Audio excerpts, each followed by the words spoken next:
Assalamualaikum warahmatullahi wabarakatuh. Selamat pagi anak-anakku, bagaimana kabarnya?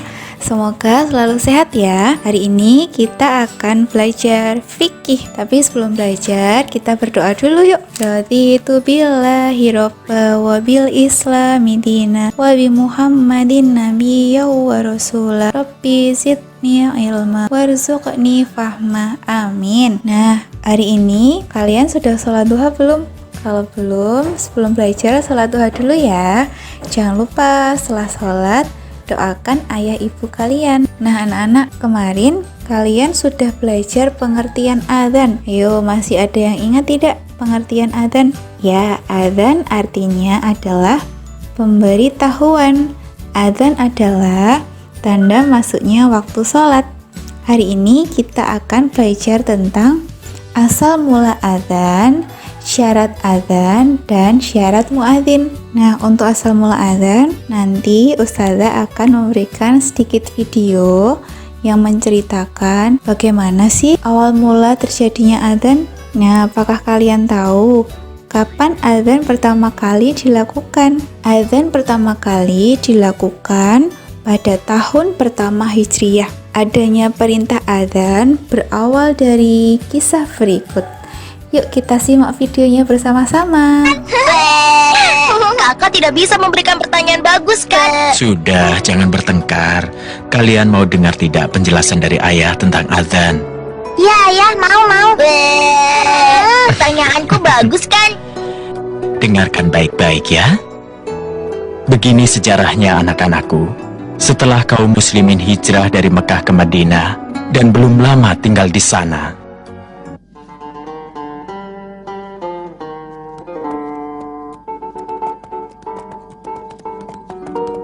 wah, mataharinya sudah tinggi. Sudah waktunya sholat belum ya?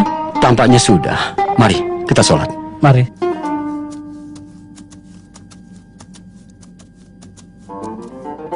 Hei kawan, sudah waktunya sholat. Sebentar lagi, lihat mataharinya belum tergelincir. Sementara itu, pada waktu dan tempat yang berbeda. Sudah masuk subuh belum ya? Kelihatannya sudah. Ayo kita sholat. Pada waktu itu, yang mereka tahu hanya berdasarkan kira-kira saja kapan waktu sholat tiba. Karena belum ada cara yang tepat untuk memanggil orang-orang agar berkumpul di tempat sholat. Kemudian mereka bermusyawarah untuk membicarakan hal ini. Wah, bagaimana? Iya, bagaimana? Ini aku juga bingung. Iya, aku juga bingung. Saudara-saudara, kita harus bisa memutuskan menggunakan apa sebagai panggilan sholat. Teman-teman sekalian, bagaimana kalau kita gunakan lonceng sebagai tanda waktu sholat?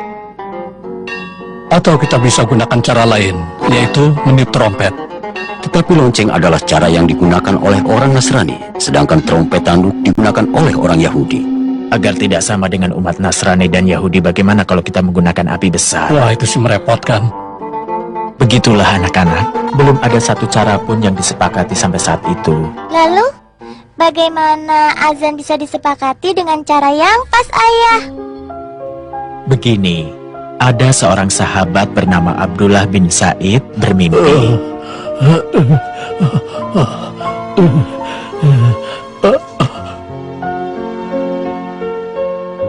Sebutlah Allahu Akbar, Allahu Akbar, Allahu Akbar, Allahu Akbar. Asyhadu an la ilaha illallah, asyhadu an la ilaha illallah, asyhadu anna Muhammadar Rasulullah, asyhadu anna Muhammadar Rasulullah. Hayya 'alas shalah, hayya 'alal falah.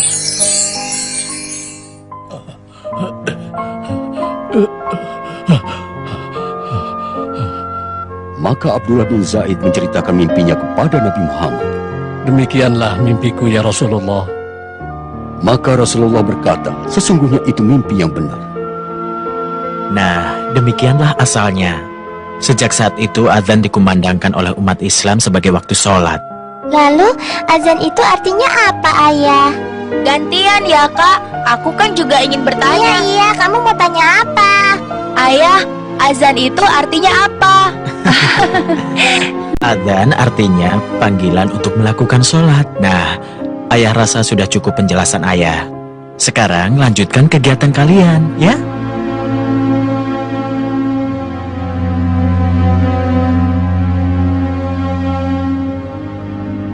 Nah, untuk selanjutnya kita akan belajar tentang syarat-syarat adzan.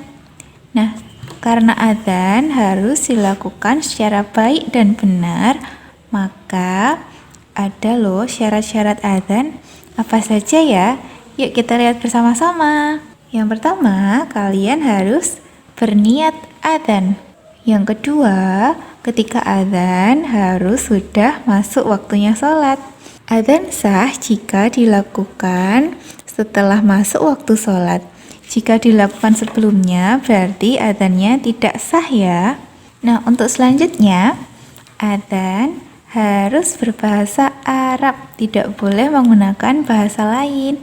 Tidak boleh menggunakan bahasa Indonesia, bahasa Inggris, ataupun bahasa lainnya selain bahasa Arab ya anak-anak. Karena apa? Karena adzan adalah salah satu ritual ibadah, jadi tidak boleh diganti-ganti bahasanya.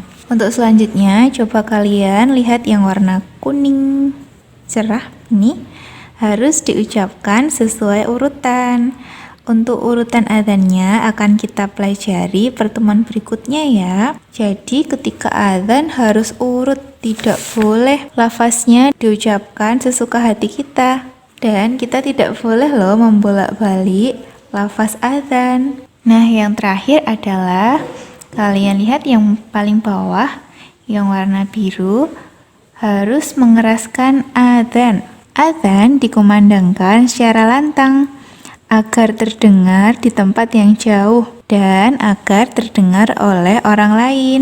Bisa dilakukan dengan dua cara ya. Yang pertama, dengan mengeraskan suara, dan yang kedua, menggunakan pengeras suara seperti yang ada di masjid ataupun musola-musola. Nah, itu tadi syarat-syarat adzan. Semoga kalian paham. Nah, bagaimana anak-anak? Masih semangat kan? Hari ini kita lanjut ya. Kita akan belajar lagi. Kalau tadi tentang syarat adzan, kali ini kita akan belajar tentang syarat muadzin. Siapa itu muadzin? Muadzin adalah orang yang mengumandangkan adzan. Ingat ya, muadzin adalah orang yang mengumandangkan adzan. Syaratnya yang pertama syaratnya harus muslim. Yang kedua, ikhlas, hanya mengharap ridho Allah. Seorang muadzin harus ikhlas. Adzan dilakukan hanya karena Allah. Tidak boleh kalian adzan agar dipuji oleh teman kalian ataupun ustadz-ustadzah. Jadi harus ikhlas ya adzannya. Selain harus ikhlas agar tidak dipuji, ketika adzan kalian juga tidak boleh mengambil upah. Apa itu upah? Jadi tidak boleh mengharapkan nanti ketika aku adzan mau dibayar berapa. Tidak boleh ya. Jadi waktu itu Rasulullah bersabda, tetapkanlah seorang muadzin yang tidak mengambil upah dari adzannya itu. Jadi adzannya harus ikhlas, tidak boleh agar dipuji orang lain dan juga tidak boleh meminta bayaran. Selanjutnya harus memiliki suara yang baik. Nah, masih ingat bukan siapa yang mengumandangkan adzan pertama kali? Yaitu Bilal. Nah, Rasulullah menyuruh Bilal untuk adzan karena Bilal memiliki suara yang baik. Nah, selanjutnya seorang muadzin harus mengetahui waktu sholat agar tidak salah ketika mengumandangkan adzan dan agar adzan bisa tepat pada waktunya. Nah, itu tadi penjelasan dari Ustazah tentang yang pertama apa tadi? Ya, tentang asal mula adzan. Yang kedua, syarat adzan dan yang ketiga syarat muadzin. Semoga kalian bisa paham ya. Terima kasih untuk hari ini. Kita akhiri dengan baca hamdalah. Alhamdulillahirabbil alamin. Terima kasih. Assalamualaikum warahmatullahi wabarakatuh.